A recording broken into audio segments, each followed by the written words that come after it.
రంగారెడ్డి జిల్లా షాద్నగర్ నియోజకవర్గం ఎల్లంపల్లి గ్రామానికి చెందిన రాజశేఖర్ హత్యకు నిరసనగా ఇక్కడి ముఖ్య కోడలలో ఆందోళన చేశారు దళిత సంఘాలు. పరువు హత్యకు హంతకులను వెంటనే అరెస్టు చేయాలని, కులాంతర వివాహాలు చేసుకునే వారికి భద్రతగా కొత్త చట్టాన్ని తేవాలని డిమాండ్ చేశారు. కుటుంబ సభ్యులు ఇచ్చిన ఫిర్యాదు ప్రకారమే దర్యాప్తు చేయాలని కోరారు.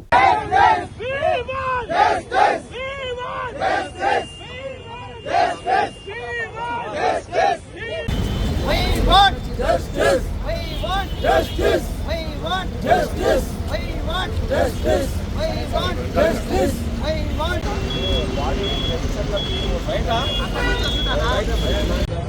అది చెల్లండి. ఎందుకంటే ఆ కుటుంబానికి కూడా వాళ్ళ తమ్ముడు మన మిత్రులు చెప్పినారు కాబట్టి ప్రేమలో ఆనందం చేసుకున్న చట్టంలోనే మన రాజ్యాంగంలో ఉన్న స్వేచ్ఛ కల్పించింది కాబట్టి వాళ్ళ తమ్ముడు వివాహం చేసుకుంటే వివాహం చేసుకుంటే అన్నం చంపడమే ఉన్నారు. అదే ఒక నలుగురు వేరే వాళ్ళని చంపితే ఎమ్మడే వాళ్ళని Justice! We want justice! We want justice! We want justice! We want justice! We want justice! పోలీసుల వైఖరి! పోలీసుల వైఖరి! ఎల్లంపల్లిలో ఎర్ర రాజశేఖర్ కుల దురహంకార హత్య అనేటువంటిది మొయినాబాద్ పోలీసులు టార్చరు నిర్లక్ష్యం దాని వెనకాల ఉన్నది అనేటువంటిది కుటుంబ సభ్యులు తెలియజేస్తున్నారు. ఈ ఏసీపీ గారి పరిధిలో కాకపోయినా మేము జిల్లా కలెక్టర్ గారిని అదేవిధంగా జిల్లా ఎస్పీ గారిని కోరుతున్నాం. అది వికారాబాద్ జిల్లా అయినా మీరు ఇక్కడి నుంచి ఏం ఫార్వర్డ్ చేస్తారో చేయండి. కానీ మొయినాబాద్ పోలీసులు అమ్మాయి అక్కడ ఉన్నదనే పేరిట అక్కడికి పిలిచిన తర్వాత ఎంక్వైరీ పేరిట మిస్సింగ్ కేసు పేరిట రకరకాల పద్ధతులలో కుటుంబ సభ్యుల్ని వేధింపులకు గురి చేశారనేటువంటిది మాత్రం కుటుంబ సభ్యులు ఆరోపిస్తున్నారు. అందుకనే ఈ కేసులో మొయినాబాద్ సిఐని ఎస్ఐని కూడా చేర్చాలనేటువంటిది ఇక్కడికి వచ్చినటువంటి అన్ని సంఘాల తరఫున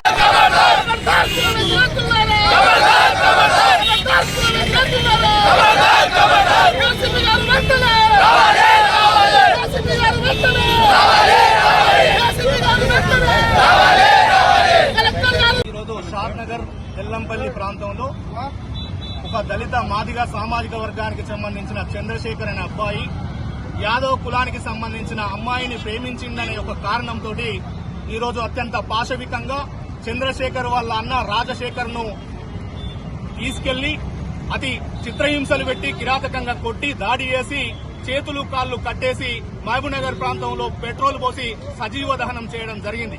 ఇంత కుల ఉన్మాద దురహంకారంతో చేసిన హత్యగా మేము భావిస్తున్నాం. ఖచ్చితంగా ఈ హత్యకు కారకులైన వాళ్ళు ఎవరైతే ఉన్నారో వెంకటేష్ వాళ్ళ కుటుంబ సభ్యులు మాత్రమే కాదు, ఈ హత్య వెనుక పాత్రదారులతో పాటు సూత్రధారులు కూడా ఉన్నట్టు మాకు స్పష్టంగా కనబడతా ఉన్నది. కాబట్టి ఈ హత్య వెనుక సూత్రధారులు ఎవరైతే ఉన్నారో వాళ్ళని తక్షణమే గుర్తించి కఠినంగా శిక్షించాల్సిందిగా మేము డిమాండ్ చేస్తున్నాం. అదేవిధంగా ఈ హత్య విషయంలో అనేక అనుమానాలు వ్యక్తమవుతున్న నేపథ్యంలో ఒకవైపు మొయినాబాద్ పోలీసుల వాళ్ళ నుంచి అదేవిధంగా విచారణ సమయంలో జరుగుతున్న విషయంలో కేసులను తప్పించుకోవడం కోసం కూడా అనేక అనుమానాలు ఉత్పన్నమవుతున్న సందర్భంలో ఈ ఘటన మీద తక్షణమే ఫాస్ట్ ట్రాక్ కోర్టు ఏర్పాటు చేయాల్సిందిగా మేము డిమాండ్ చేస్తున్నాం. ఫాస్ట్ ట్రాక్ కోర్టును ఏర్పాటు చేసి అన్ని రకాలుగా అన్ని కోణాల్లో దర్యాప్తు చేసి దోషులను శిక్షించాల్సిందిగా మేము డిమాండ్ చేస్తున్నాం. అదేవిధంగా ఈ హత్య విషయంలో హత్యా నేరంతో సరిపెట్టకుండా హత్యా నేరంతో పాటు తక్షణమే ఎస్సీ ఎస్టీ అట్రాసిటీ చట్టాన్ని ప్రయోగించి అనేక రకాల క్రిమినల్ చట్టాలను ఉపయోగించి కఠినంగా శిక్షించాల్సిందిగా మేము డిమాండ్ చేస్తున్నాం. చట్ట పరిధిలోకి వచ్చే ఏవైతే బెనిఫిట్స్ ఉన్నాయో ఆ బాధిత కుటుంబాన్ని న్యాయం చేయాలి,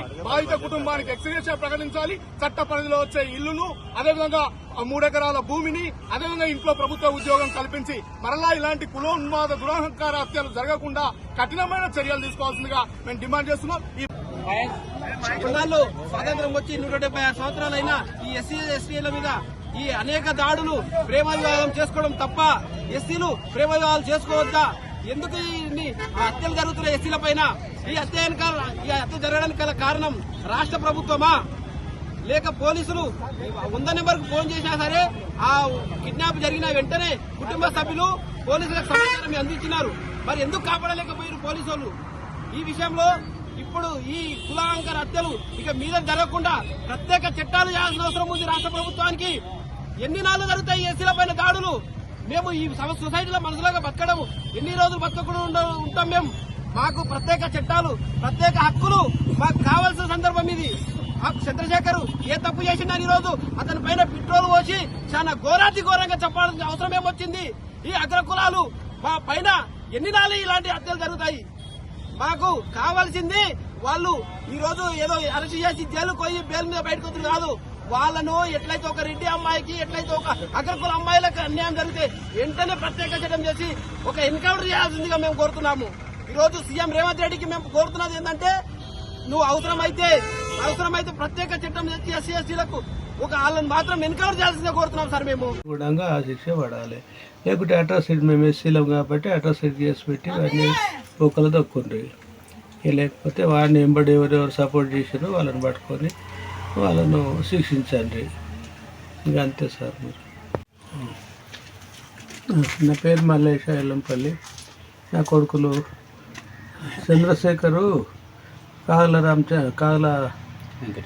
వెంకటేష్ బిడ్డ ప్రేమించుకున్నామని చెప్పి తెలిసినాక వాళ్ళు 8 తారీఖు పోయిన నెల 9 తారీఖు నాడు ఆ పిల్లని తీసుకుపోతే మళ్ళీ ఎంబడే బెవర్లీస్ కంప్లైంట్ ఇచ్చి వెంకటేష్ రిటర్న్ పంపి ఆయన బిడ్డని ఇంట్లోకి దొప్పుకున్నాడు. మా పిల్లని ఆ పోలీస్ స్టేషన్లో వేసి కొట్టిపించారు. ఏజ్ లేదు అని చెప్పి ఆ పిల్లని ఇంట్లోకి దొప్పారు. 16 ఏళ్ళు అంటే ఇప్పుడు లెక్క చూస్తే 19 ఏళ్ళు ఉంటాయి. ఇక అనవసరంగా మా వాడిని బాగా కొట్టిండ్రు, నా 2 కొడుకులో కొట్టిండ్రు. ఇక ఆ రోజు సరే అని చెప్పి మేము ఆగినాం. మళ్ళీ నెక్స్ట్ నాడు మళ్ళీ అదే 8 తారీఖు 9 తారీఖు నాడు మళ్ళీ ఆ పిల్లకి ఫోన్ చేసి దాన్ని మా నాయన బాగా కొడుతున్నాడు, నాకు ఉరేసిండు, దూలానికి ఎదుగుతున్నాడు, ఇక నాకు ఎట్లయినా వచ్చి తోలుకపో లేకపోతే నేను చచ్చిపోతాను అని ఆ పిల్ల మా చిన్నవాడికి చంద్రశేఖర్కి ఫోన్ చేస్తే వాడు ఎవరికి గెలవకుండా వెళ్ళిపోయి ఎక్కడ పోయాడో తెలియదు. మాకు కూడా తర్వాత తెలిసింది. వాళ్ళ దగ్గర ఉన్న నా గురించి ఏం ఇది పెట్టుకోకండి. నేను పోలీసుల దగ్గరికి పోయినా నాకు సహకరించారు. వాళ్ళు పెళ్లి కూడా అదే దండలు మార్చి పెళ్లి చేసిండ్రు. మీరేం మంచిగా ఉండండి అని చెప్పి చేసిండు ఆయన. ఇక నెక్స్ట్ ఏం చేసిండే మా రాజశేఖర్ మొయినాబాద్ పోలీసులు చెక్ చేసి ఫోన్లలో అదే వెంకటేష్ ఫోన్లలో ఇన్నిసార్లు నేను ఫోన్ చేసినప్పుడు నీకు క్యాల్ లేదా అని అడిగిండు రాజశేఖర్. అడిగినందుకు ఆయన మీద పగబట్టి వాడిని ఎంబడేసుకొని నీవే పంపిన కొడుకు అని చెప్పి వాడిని ఎంబడించి కార్లు వేసుకొని పోయి బుధవారం నాడు కార్లు వేసుకొని పోయి ఎక్కడెక్కడ తిప్పిండో ఏం చేసిండో అమ్నాథం. ఇక మొన్న మాత్రం మాకు శివమాయి కనిపించింది సార్. వాళ్ళు పోలీసు వాళ్ళు చెప్తేనే నిన్న మాత్రము ఇట్లా ఎవరో మీ శివమా ఏదో అని చెప్పి పిలిపించి చూస్తే ఇక మాదే అని ఏం కనిపిస్తలేదు. కాల్ చేసారు, కరెక్ట్ గుర్తుపట్టడానికి వస్తలేదు. ఇక ఏదో కొన్ని గుర్తులు మాత్రం తెలిసినాయి కానీ అవి కరెక్టా కాదా మళ్ళీ ఈరోజు పోయినరు. మరి అది ఎట్లా చేస్తారో తెలియదు. వాళ్ళు మేడాలు వాళ్ళంతా మా వాళ్ళని తోలుకొని పోయినరు. మా అభినాల్లో శివం ఉందంట. మరి ఈరోజు ఇస్తారా ఎట్లనో తెలియదు. ఇక